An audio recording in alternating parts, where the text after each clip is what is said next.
Check on the blank if the expanded form is correct and X if not.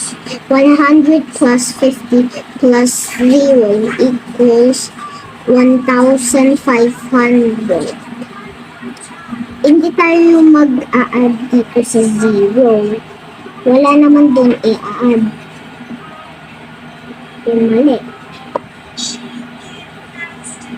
600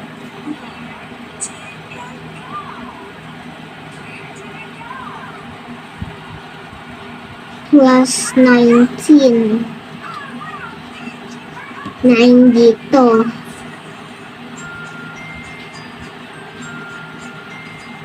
0 dito. 1 dito. 7 dito. Hindi tama. The same yung sagot.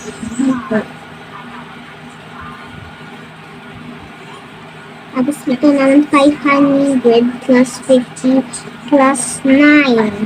500. 500 to.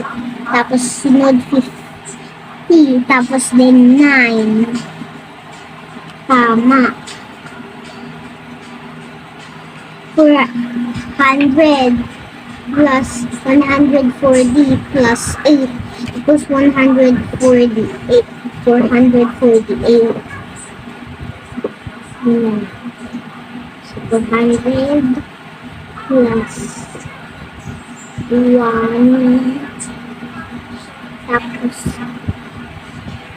4 140 saka 8. 8 lalagay ko dito. 4 lalagay ko dito. Saka 5 lalagay ko dito.